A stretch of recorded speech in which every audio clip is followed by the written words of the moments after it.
O ministro Mandetta e o ministro Tait tinham resistências contra o uso da cloroquina, porque não tem evidência científica, o presidente é contra.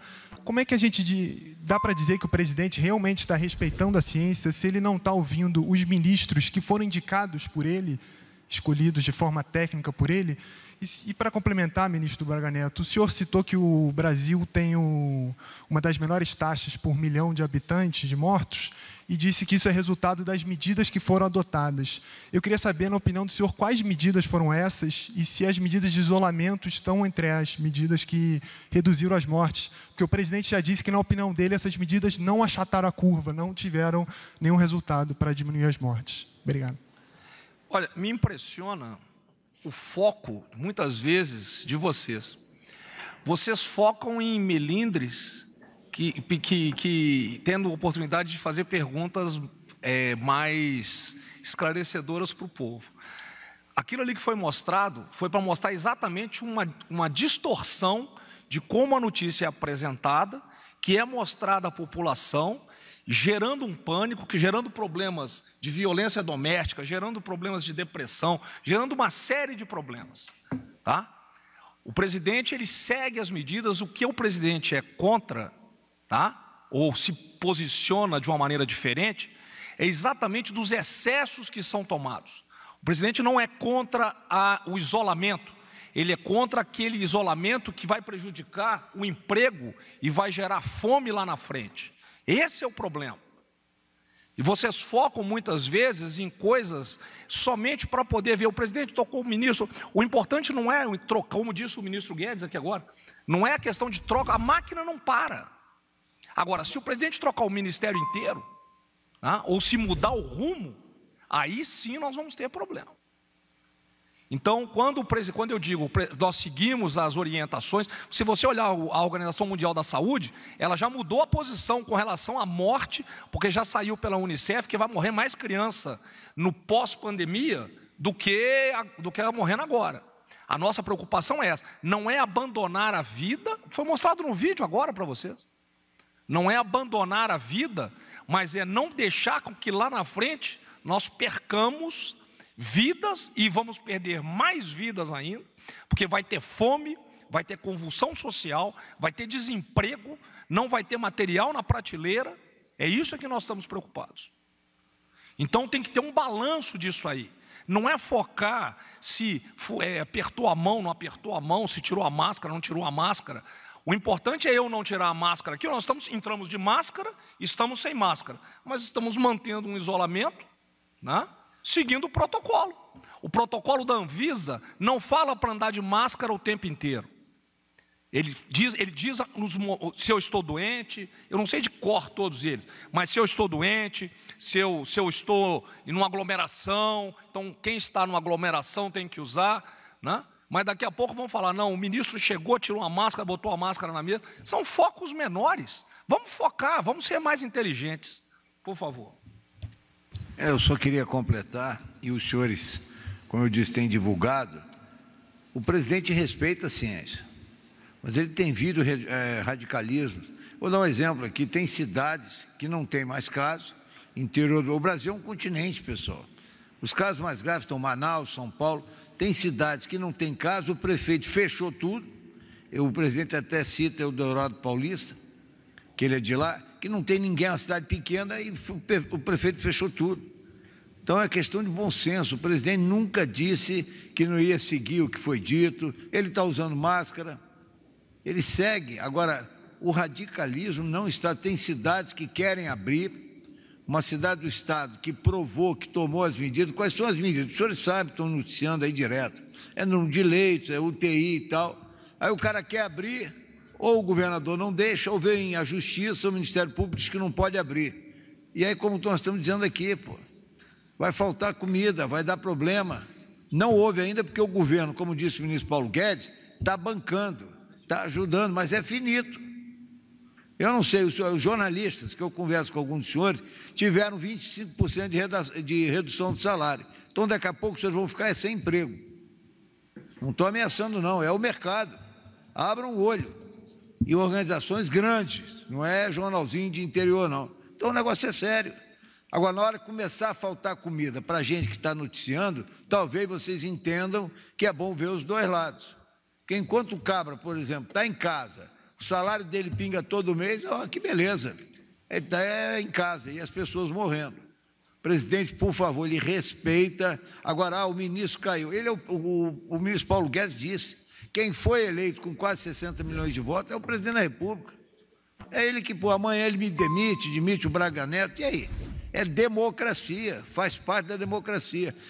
É bom que haja divergências de opinião. Numa ditadura, o cara fala uma coisa, é daquele que contrariar. Aqui não, aqui criticam o presidente, atacam ele, e ele, responde, como disse o ministro Paulo Guedes. Ministro. Realmente, eu tenho dito, a imprensa, ela tem um papel fundamental na democracia, mas como disse o Braga Neto, tem um lençol branco, as pessoas ficam vendo só 2, 3 pontos negros. Só isso. Como ministra dos Direitos Humanos, eu quero dar uma orientação a todos os brasileiros e à imprensa, e especialmente o veículo, nosso repórter que está preocupado. Ninguém é obrigado a tomar cloroquina. Então, aqueles que não acreditam no remédio, façam agora uma declaração dizendo: eu não quero tomar, e meu filho está proibido de tomar. Faça só isso, ninguém é obrigado a tomar cloroquina. Mas antes de fazer a declaração, procurem as outras correntes da ciência que estão defendendo que o remédio adicionado ao coagulante está dando certo. Vamos entender que a ciência tem correntes. A ciência diz que café faz mal, a outra ciência da corrente diz que café não faz mal. Então, vamos aprender que cientistas do mundo inteiro estão defendendo uma corrente que a cloroquina faz bem.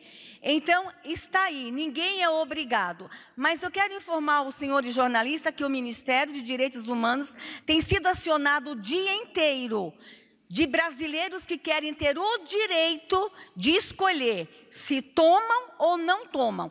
É direito do paciente dizer se toma ou não toma. Então, é direito do paciente ter acesso ao remédio. E aqui eu quero agradecer a pergunta do jornalista de Pernambuco, porque os moradores de Pernambuco querem saber, e de outros estados, aonde estão os comprimidos. E fica aqui a pergunta: o paciente quer saber aonde está e quer decidir. E o médico no Brasil, o nosso telefone não para de tocar no Ministério de Direitos Humanos. Os médicos querem autonomia médica no Brasil garantida para prescrever, porque eles acreditam no remédio. É simplesmente isso. Quem não acredita, não toma. Quem acredita e que está vendo os inúmeros testemunhos no Brasil e no mundo, e correntes da ciência defendendo, toma.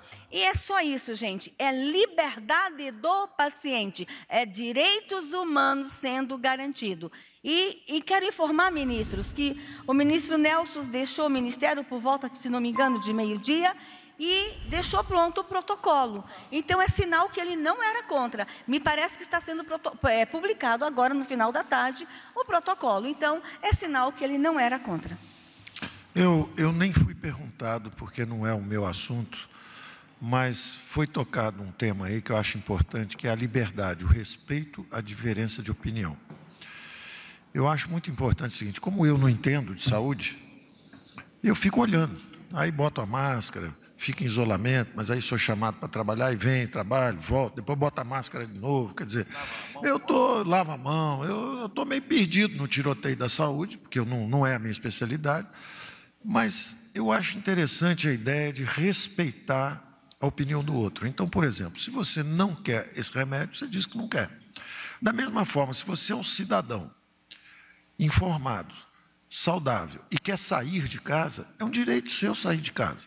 Você não pode ser preso, derrubado e algemado porque está andando na rua. Obsessão. Você sabe do risco que você está correndo. Agora, se você está infectado e está circulando, aí tudo bem, aí você tira. Agora, boa parte das diferenças de opinião do presidente com ministros que eu tenho visto é por causa de princípios. O presidente fala o seguinte: olha, é um direito do cidadão sair andando pela rua. E ele diz: eu tenho o direito, ele falando dele mesmo, eu tenho o direito de sair andando aí, fim de semana eu vou sair andando. Eu estou são, não vou infeccionar ninguém, eu posso andar se eu quiser. É um direito dele ser infectado, porque ele não está infectando ninguém, então ele pode ser infectado, é um direito dele. E aí, isso contrasta, às vezes, com alguém que diz, não, tem que ficar em isolamento e não pode sair. Isso dá uma diferença de opinião séria entre um ministro e um presidente. O remédio é a mesma coisa. Não, alguns dizem que tem que tomar, alguns dizem que não. Vamos fazer o seguinte, quem quiser toma, quem não quiser não toma.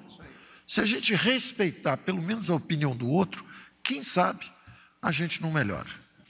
As medalhas vêm depois da guerra, depois da luta. O Brasil forte, erguido.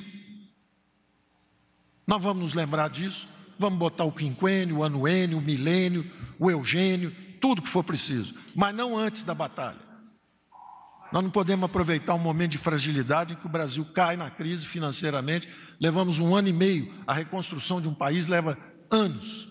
Passamos 1 ano e meio tentando reconstruir. Quando estamos começando a decolar, somos atingidos por uma pandemia. E vamos nos aproveitar de um momento desse, da maior gravidade, de uma crise de saúde.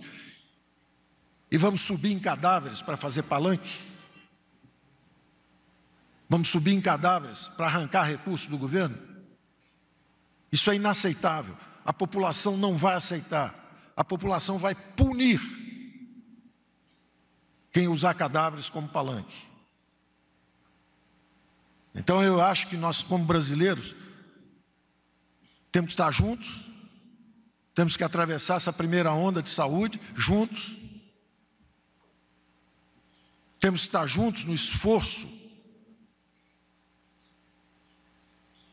para impedir que o Brasil colapse também financeiramente, e essa segunda onda que o presidente tem alertado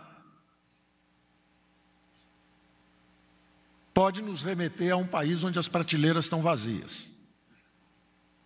As pessoas até têm os recursos, porque não faltarão, não vai faltar dinheiro para a saúde. Nós estamos mandando centenas de bilhões para os senhores avaliarem. O Brasil, do ponto de vista de esforço fiscal, é o dobro da média dos países emergentes. A média dos países emergentes é de um déficit primário em torno de 2,3. E a média dos países avançados é de 4,4. Pois bem, o Brasil já está em 4,6. Maior esforço fiscal do que a média dos avançados e o dobro dos emergentes. E numa hora dessa, não estamos fazendo o suficiente, o governo é descoordenado, o governo não consegue entregar. Isso é injusto, isso é uma covardia, no momento em que estamos todos envolvidos nessa luta. 40 milhões de brasileiros digitalizados em 2 ou 3 semanas, o dinheiro chegando. Enquanto isso, nos Estados Unidos, o cheque não chegou ainda para a maior parte da população, no país mais avançado e mais rico do mundo. E nós aqui sendo apedrejados enquanto lutamos em defesa do país. Então, o apelo que eu faço é que haja moderação, de parte a parte. Se nós estamos um pouco excitados pela luta também e pelo combate, estamos cansados, nos perdoem se errarmos. Agora, pensem também no que está acontecendo do lado de cá. Onde um país onde não há corrupção, onde o presidente luta desesperadamente para mudar a forma como a política era feita, para reafirmar valores que 60 milhões de brasileiros apoiaram, como família, como religião. Todo mundo é livre para ter a crença que quiser. Agora, respeito de parte a parte. Não faz sentido, nós estamos num barco ameaçado de ser afundado por 2 ondas enormes, e nós estamos lutando a bordo. O que nós vamos conseguir com uma luta a bordo desse barco? Vamos salvar o barco. Quando a gente chegar em terra firme, a gente começa a brigar de novo. Então, eu diria, primeiro, que nós estamos num esforço emergencial com a economia. Do ponto de vista de recursos, de liquidez, já saíram mais de 1 trilhão e pouco, mas isso normalmente são fluxos financeiros. Do ponto de vista de impacto sobre o déficit, efetivamente, o número é menor, mas é o dobro dos emergentes e é maior que a média dos avançados. Não há como não dizer que o Brasil está fazendo muito mais para proteger as vidas, salvar as vidas e proteger os empregos dos brasileiros, por um lado. E, por outro lado, dizer o seguinte: nós vamos lutar, nós vamos atravessar essa primeira onda da saúde, nós vamos nos encontrar do outro lado e nós vamos celebrar a vida, porque a pandemia tem início, meio e fim. E o Brasil não, o Brasil vai seguir e vai continuar. E a nossa economia é uma das poucas que tem condição de fazer um V, de bater no fundo e voltar. Quando nós conversamos, e conversamos diariamente com as empresas, nós sabemos que o setor de construção civil tem 55 mil pessoas trabalhando, recebendo protocolos de como trabalhar, máscara, distanciamento durante o período de trabalho, informação, e o resultado são menos de 100 mortes, são 100 em estado grave e 10 mortes, com 55 mil pessoas trabalhando. O que significa que, se houver um protocolo eficiente, esse trabalhador, às vezes com pouca informação, às vezes vivendo 5, 6, 7 pessoas num pequeno espaço confinado, a probabilidade da infecção ali é maior do que se ele estiver no trabalho bem cuidado e bem informado e sendo testado, porque é teste e tratamento. Teste e tratamento. Testou, está bom, segue trabalhando. Testou, está ruim, tratamento. Então, no setor de construção civil, são 55 mil funcionando assim. Quando nós conversamos, por exemplo, com a aciaria, que é o outro extremo,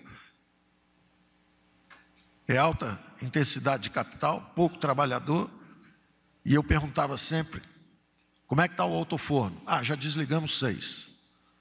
E quando é que volta a derramar aço se ligar hoje? 30, 40 dias. Aí esses empresários vêm a Brasília para nos avisar que, se ficarmos fechados muito mais tempo, o autoforno esfria realmente, e quando você ligar de novo, ele só pega daí a 8 meses, 9 meses, 1 ano. Quando eles vêm nos avisar isso, da possibilidade de agravamento e colapso, o presidente, na mesma hora, sabendo da limitação dos seus próprios poderes, porque vivemos numa democracia, pede que essa informação seja levada ao Supremo Tribunal Federal. Porque o Supremo Tribunal Federal diz o seguinte: não é o presidente que decide isso, quem decide isso é o governo estadual e o prefeito. Na hora que o presidente leva essa informação lá, a interpretação, estão pressionando o Supremo. Não tem ninguém pressionando o Supremo. Consultou, ligou para lá, perguntou: podemos ir aí? Temos informações importantes que nós gostaríamos de compartilhar. Aí vira a marcha da morte, em vez da marcha da vida. Então, esse tipo de interpretação não ajuda nada. Não ajuda nada, cria uma confusão danada. Entendeu? Eu reconheço que nós também, às vezes, não ajudamos. Eu mesmo saio de mídia, porque estamos trabalhando de manhã, de tarde, de noite, de manhã, de tarde, de noite. Se esclarecêssemos, conversássemos mais, podia estar muito melhor a informação, fluindo de parte a parte. Mas se você dá uma informação, vem 2 pedras, você dá uma informação, vem 2 pedras, você não perde tempo dando a informação, você vai trabalhar e mergulha. Então, eu acho que está na hora, já passou da hora, de nós fazermos um experimento. Vamos ficar sem jogar pedra um no outro 10 dias. Vamos ver o que acontece com o país.